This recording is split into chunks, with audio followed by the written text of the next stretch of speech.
If you awaken from this illusion, and you understand that black implies white, self implies other, life implies death, you can feel yourself not as a stranger in the world, not as something here on probation, not as something that has arrived here by fluke, but you can begin to feel your own existence as absolutely fundamental. What you are basically, deep, deep down, far, far in, is simply the fabric and structure of existence itself.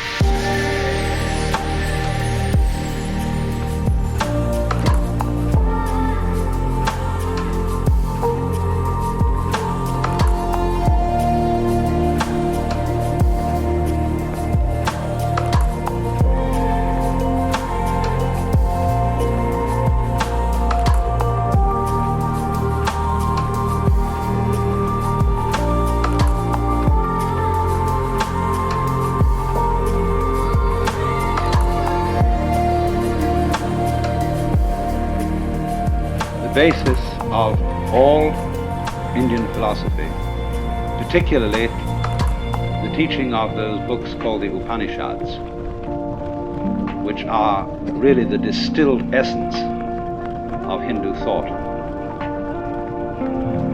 The basis is called the self. And this word in Sanskrit is Atman, and that means self in the vastest possible sense and the most inclusive sense of the word. It means yourself, and it means also self as such, existence as such, the totality of all being.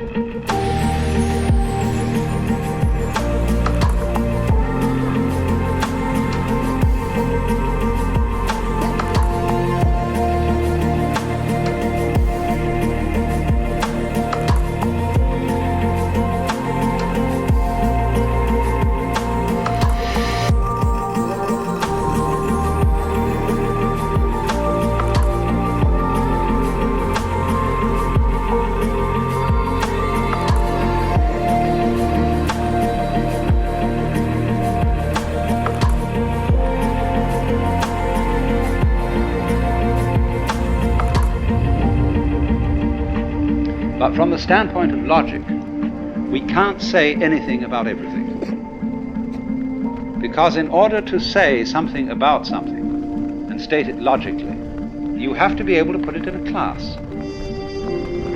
Now, classes are intellectual boxes. When you play games like animal, vegetable, and mineral, you've got there 3 boxes. And when you come to think of it, you don't know any one without another. Because in order to have a box, there must be what's inside the box and what's outside the box.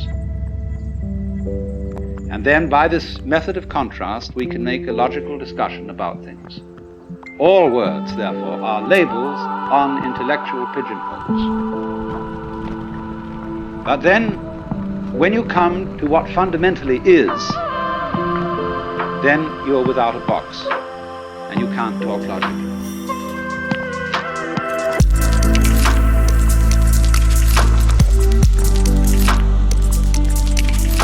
Of course, you can distinguish is from is not, but only in a very limited way, as I can say, I have a pen in my left hand, I do not have a pen in my right hand.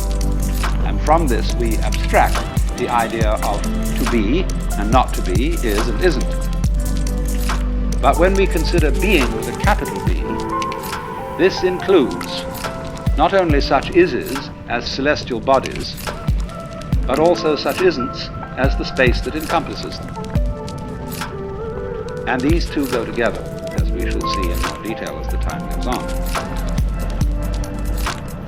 But now a perfectly logical person would therefore say that the notion of the self, the Atman, as the fundamental reality in which everything else exists, is meaningless. And of course, from a logical point of view, it is. But at the same time, just because something cannot be put into a logical category does not indicate that it isn't real. The self, you see, bears somewhat the same relationship to the world as the diaphragm of the speaker in this radio bears to the music you've just been hearing. None of the music was about the diaphragm, and nobody said anything about there being a diaphragm. The diaphragm as such didn't come into the picture, and yet it was everything in the picture. All those different noises were vibrations of this thin film of metal. So also with your eardrum, so also with the apparatus of your eyes. So one might ask then, just as you say, well, what is it on? What is the music on? Is it on tape? Is it on a speaker? Is it on a drum? Whatever the variations may be. We can ask the question, what are you all on? What is all this on? And the Hindus answer, it's on the self.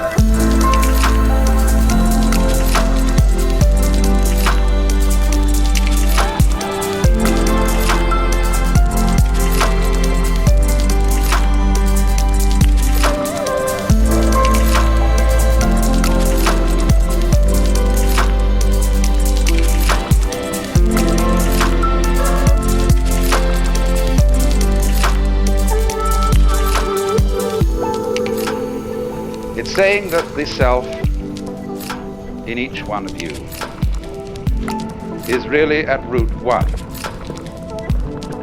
Just in the same way that you have all over your body millions of nerve ends. Each one of those nerve ends is, as it were, a little eye, because all the senses are fundamentally one sense. They are various forms of touch. And the most delicate of the forms of touch is, of course, the human eye. Then the ear, and so on down the list of the senses. Now imagine then every little nerve end is a little eye. And it gets its impression of the world, but it sends it all back into the central brain. Well, in a somewhat similar way, every person, every animal, every what the Hindus call sentient being, and even rocks are regarded as sentient beings in a very, very primitive form, right down to the lowest. So all those forms that we see may be looked upon as the eyes that look out of one central self. Only, of course, in the body, in the human body, we can see the connections between the nerve ends and the brain. It's much more difficult to see the connection between one individual and another. If they're married, that's a little bit closer. But just all us human beings rattling around, we're not even rooted to the ground like trees. And therefore it's very easy for us to form the impression that I am only what is inside my bag of skin. And that myself is a different self from yourself. And we're all, therefore, fundamentally disconnected.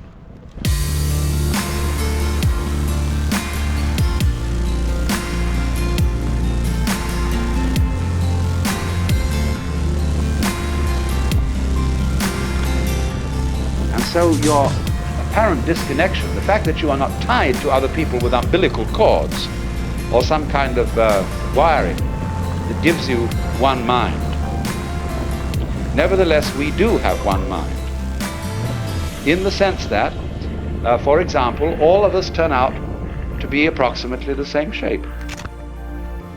2 eyes, 2 nostrils, a mouth, 2 hands, 2 legs, and so on. A haiku poem, Japanese haiku, says 100 gourds from the mind of one vine. And so it is with people. And so it is with everything in the world. That's just from a purely physical point of view. But going yet deeper, we find that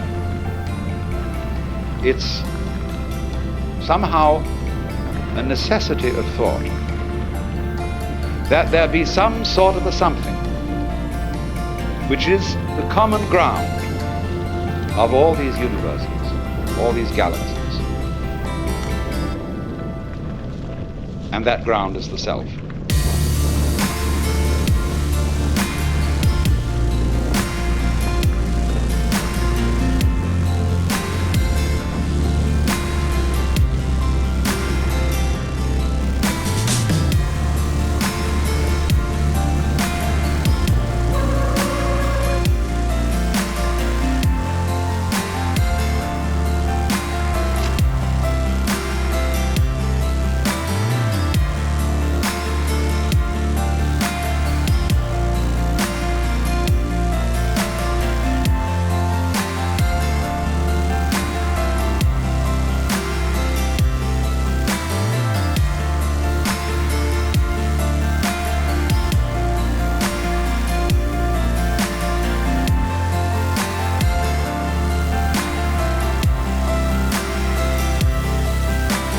Now that's quite a startling point of view, because what it's saying is, you see, that you are basically the works. Now, the Hindus do say that the self, the great self, is consciousness. But of course that does not mean consciousness in the sense of our ordinary everyday consciousness.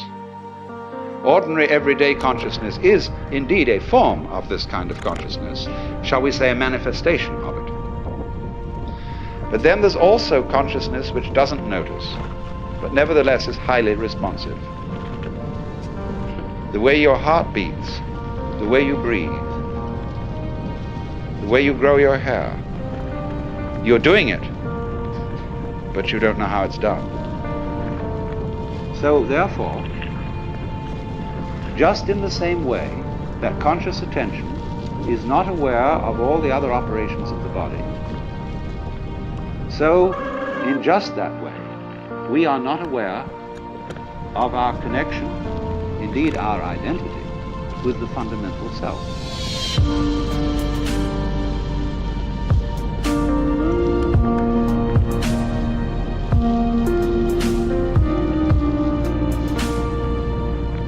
When the leaves die and fall off the trees, or the fruit drops, next year, more leaves, more fruit. So in the same way, when you and I die, more babies later.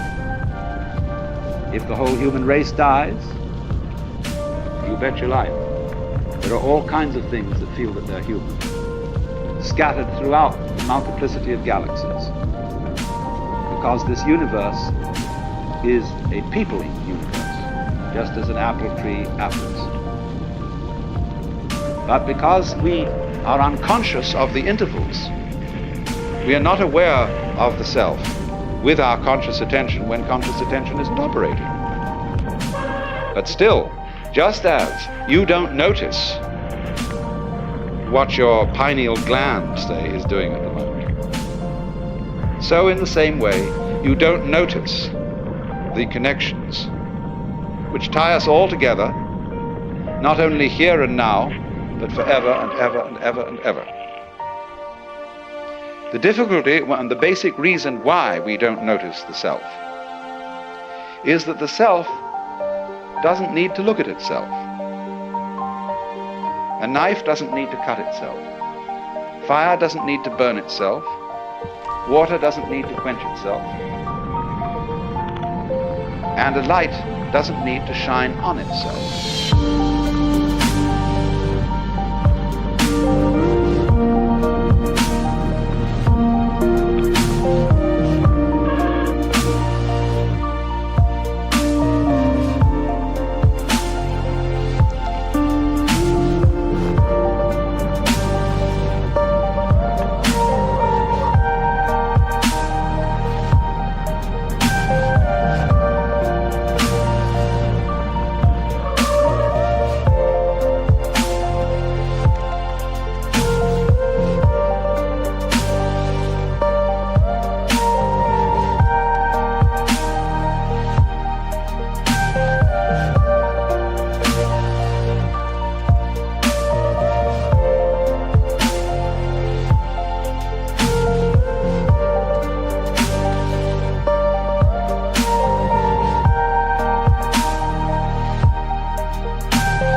This is the fundamental problem of having some sort of awareness of the self. Nevertheless, it is the whole contention of Indian philosophy, especially what we call Vedanta, that it is possible, in a certain way, to become aware of oneself in this deepest sense, to know that you are the totality.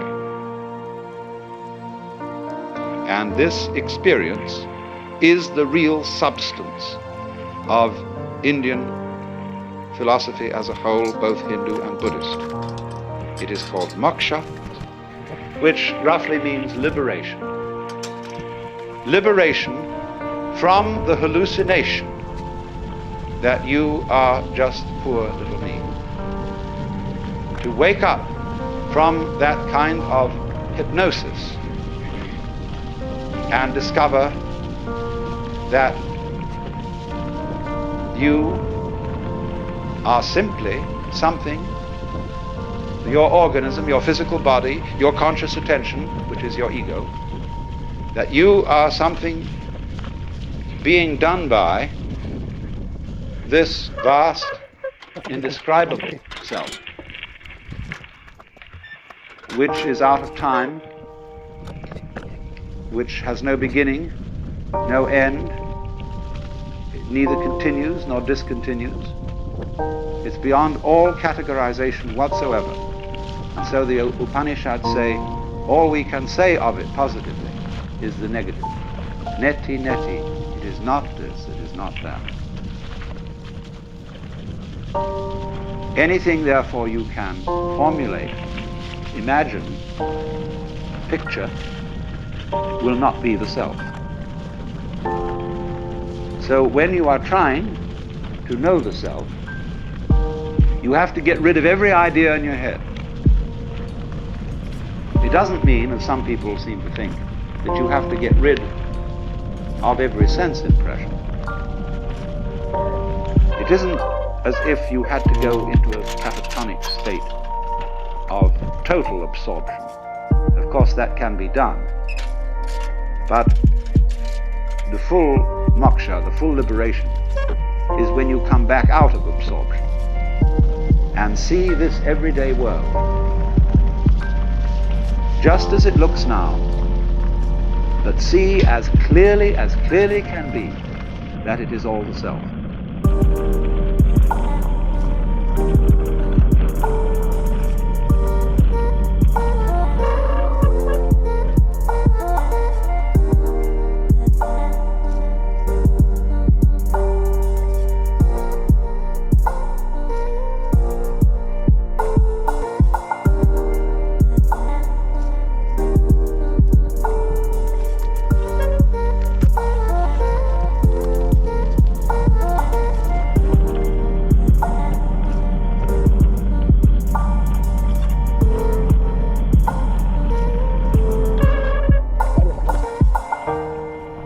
You can become aware of this tremendous interconnectedness of everything. And that is what somebody who is moksha, who is liberated, sees. He sees, shall we say, that everything goes together. And that is, in a way, what we mean by relativity. Because relativity means relatedness. Just as fronts go with backs and tops with bottoms, insides with outsides, solids with spaces, so everything that there is goes together. And it makes no difference whether it lasts a long time or whether it lasts a short time. A galaxy goes together with all the universe just as much as a mosquito, which has a very short life. From the standpoint of the self, time is completely relative. You can have, if you scale it down, as much time between two of those very rapid drum beats as you can in eons and eons and eons. It's all a question of point of view, or, to use a scientific expression, level of magnification.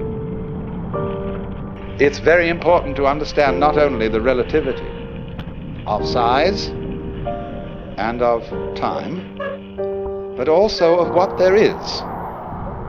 Now, as you know, the human senses respond only to a very small band of the known spectrum of vibrations.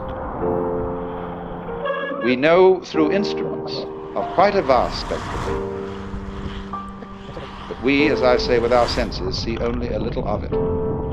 If our senses were in some way altered, we would see a rather different looking world. We can do this, of course. We can put on special lenses to enable us to see heat. And then we see all the heat radiations coming out of people. And we say, well, I never noticed that about you before. But so in the same way, you see, there are infinitely many possibilities of vibration and of organs sensitive to those vibrations, so that there could be worlds within worlds within worlds, spaces within spaces, just like the many, many wavelengths of radio and television, going on forever and ever in all directions, the possibilities of it. But having senses and noticing is a selective process. It picks out only certain ones, just as when you play the piano. You don't take both arms and slam down all keys at once. You select. And so perception is a kind of piano playing. It is picking out certain things as significant, that is to say, as constituting patterns. And the whole universe seems to be a process of playing with different patterns. But whatever it does, whatever it plays, in whatever dimension, on whatever scale of time or space, it's all on the self.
Self is also known in Sanskrit as Brahman. This is a neuter word. Brahman is from the root BRH, br, which means to expand, to grow.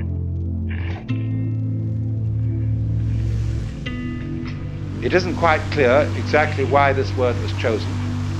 Sometimes there's a still better word for the self, which I like, is the word tat, almost like tit for tat. Tat means that. We get our word that from the Sanskrit tat. And so when the baby comes into being, first of all, the first thing it says is da. Da. The baby is pointing. Da, da. Da. And it's saying that. Look, isn't that marvelous? That. See? So that is the witch than which there is no witcher. And so you get the formula in this Brihadaranyaka Upanishad. Tat Tvam Asi. Which means Tat, that, Tvam, Latin, you, Asi, you are that. Or that thou art. That art thou.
So, in this sense then, every self is modeled on and is an expression of the one self, because you all feel individually that you're the center of the world, and everything else is seen in circles, circling out, sphering out from where you are. And that's, as it were, called the microcosm, the little cosmos. But then in the same way, the macrocosm has a central self, although this is not central in the way we talk about centers in space. Do you see that? The center of a circle is in the middle of the circle, and the circumference is away from it.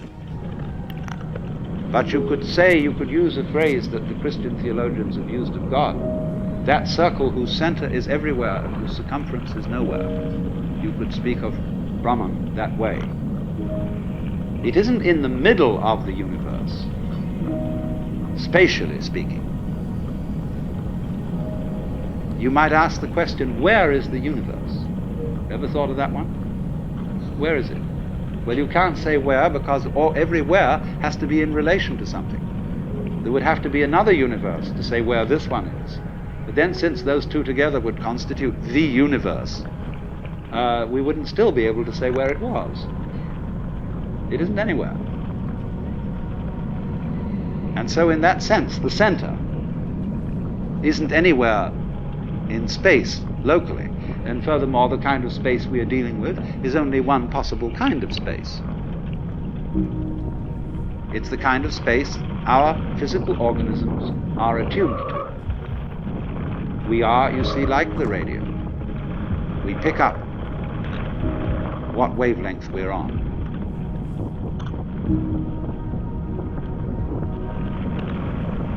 So then, when inquirers used to come to that great modern Hindu saint, Sri Ramana Maharshi,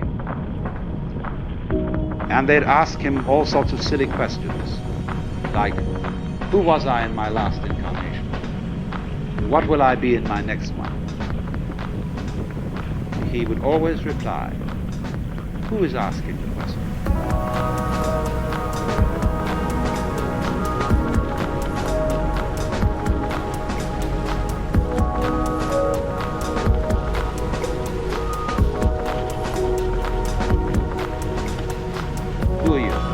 Find out, because that's the thing you need to know. As it were, dig down into the depths of your being and say, what is this that I call life?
That's one of the very fascinating questions. It's also, it teases us out of thought to think about death in the sense of going to sleep and never waking up.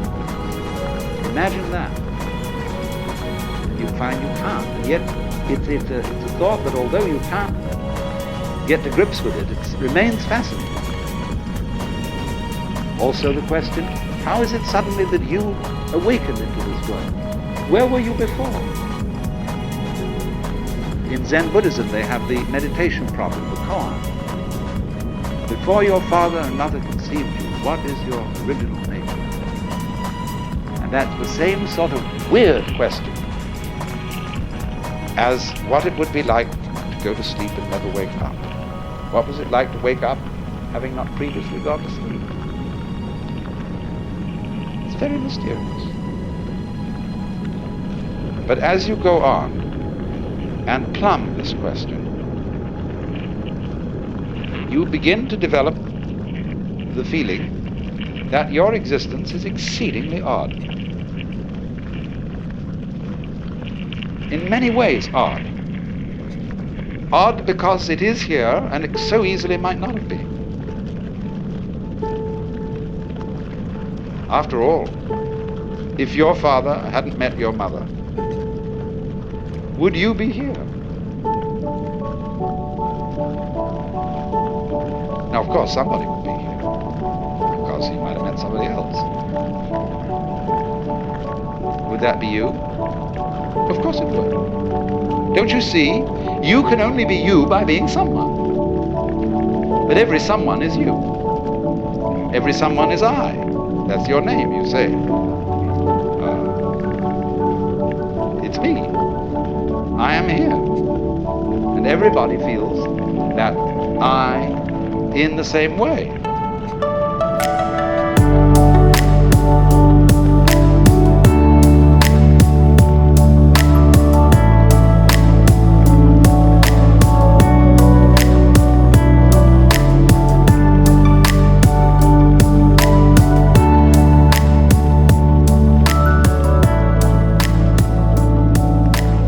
So I-ness being, as it were, the most fundamental thing in man is also fundamental to the universe. It too is I. And our I is a special case of it. Coming out from the, in quotes, central I, like so many tits from the belly of a sow. Or so many spines from a sea urchin. So many legs from a spider. That is, of course, why the images of the Hindu gods are shown with many arms or many faces. Because it is saying that all arms are the arms of divinity. All faces are its masks.